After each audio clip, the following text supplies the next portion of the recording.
Democrats dig in for shutdown to buck up demoralized voters, by Alexander Bolton. Democratic senators increasingly see shutting down the government to send a message to President Trump as a political necessity, Democratic aides and strategists say. These frustrated Democrats think they need to do something drastic to push back on the Trump administration and buck up their own demoralized voters.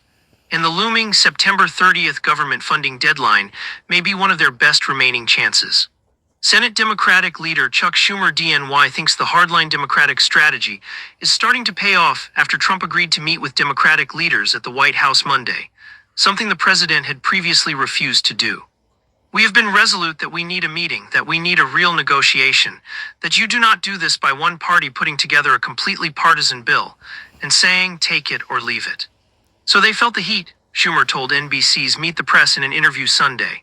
He warned that if Trump uses the meeting to score political points, Democrats would again defeat a House-passed government funding bill that needs to pass by Tuesday to avoid a shutdown. If the president at this meeting is going to rant and just yell at Democrats and talk about all his alleged grievances and say this, that, and the other thing, we will not get anything done. But my hope is it will be a serious negotiation, Schumer said. A group of centrist Democratic senators, however, are leery about their leadership's bare-knuckled approach to this week's funding deadline. A few centrists, including Senator Jeanne Shaheen DNH, have quietly put out feelers to their Republican colleagues in hopes of finding some off-ramp from the government funding stalemate. Shaheen is the lead Democratic sponsor of legislation to permanently extend the Affordable Care Act's enhanced premium tax credits, which are due to expire at the end of the year, and have emerged as a top Democratic demand in the spending stalemate. Experts predict that some families will see their monthly health insurance premiums increase by hundreds of dollars a month if the subsidies lapse. Centrist Democrats who want to avoid a crippling government shutdown on October 1st hope that if Republicans give them good faith assurances to negotiate an extension of the subsides this fall, it would open the door to a group of them voting for a Republican-drafted 7-week spending bill. Senator Susan Collins Maine, a prominent centrist Republican who supports extending the health insurance premium subsidies, has talked to colleagues in both parties over the past week. But the lack of negotiations among Trump and Republicans and Democratic leaders on a potential funding deal is a big holdup, according to one person familiar with the state of play. Senator Lisa Murkowski, Republican from Alaska, another key GOP centrist, has proposed a framework for avoiding a shutdown that includes extending the enhanced premium tax credits for 1 year. Her plan would also address the Office of Management and Budget's proposed pocket rescission, something that Democrats want to tackle head-on, by extending the availability of the funds targeted by OMB Director Russell Vought. Murkowski traveled overseas during the Rosh Hashanah recess and is expected to have more opportunity to talk to Democratic colleagues about a possible compromise when the Senate reconvenes on Monday. Senate Republicans control 53 seats, and they would need at least 8 Democratic votes to avoid a shutdown because Senator Rand Paul, Republican Kentucky, said he will vote against the funding measure because it prolongs Biden-era spending levels. A senior Democratic aide said they would be surprised if there are enough Democratic votes to pass the House-passed continuing resolution to fund government through November 21. Even though many Democrats want to avoid a shutdown, they maintain a strong sense of loyalty toward Schumer, who has urged them to stay unified in opposition to a House-passed stopgap funding measure to pressure GOP leaders to make concessions on health care.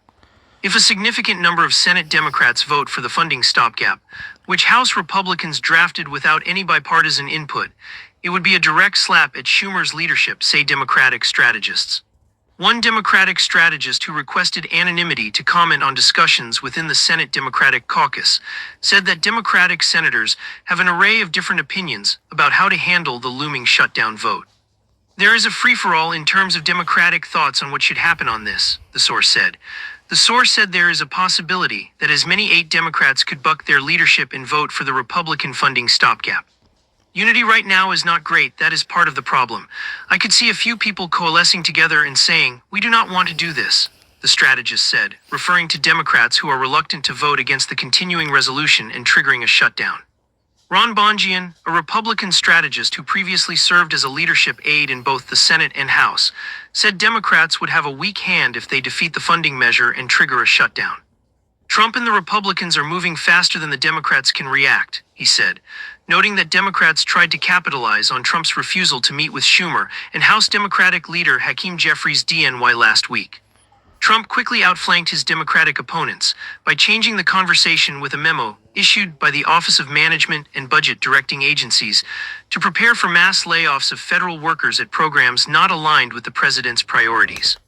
That move immediately put Democrats on the defensive and drove a wedge between progressives, who are eager to shut down the government to send a message to Trump, and centrists who are worried about federal workers in their home states getting laid off.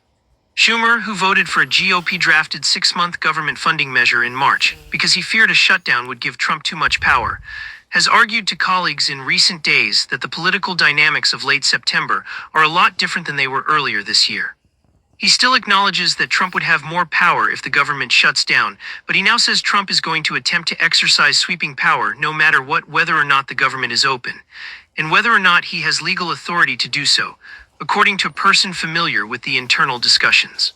Schumer is also predicting that the courts will overturn efforts by the White House to use a shutdown as a justification to lay off thousands of federal employees. Schumer has insisted for weeks that the Senate Democratic Caucus is unified in demanding an extension of the ACA subsidies and a restoration of nearly $1 trillion in Medicaid cuts. If Democratic colleagues break from their leadership this week, it would represent a significant blow to his authority.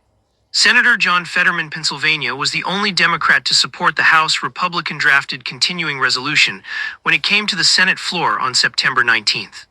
The Pennsylvania Democrat made it clear at the start of the funding debate that he would not vote in a way to allow the government to shut down. Senate Majority Leader John Thune, R. South Dakota, says he is prepared to address the issue of the expiring health care premium tax credits later this year, but he has repeatedly said he does not want the issue attached to the funding stopgap that needs to pass by the September 30th deadline. Thune wants any extension of the enhanced tax credits offset paired with reforms to address waste and fraud under the ACA. Thune reiterated his views about extending the expiring subsidies during an interview with NBC's Meet the Press that aired Sunday.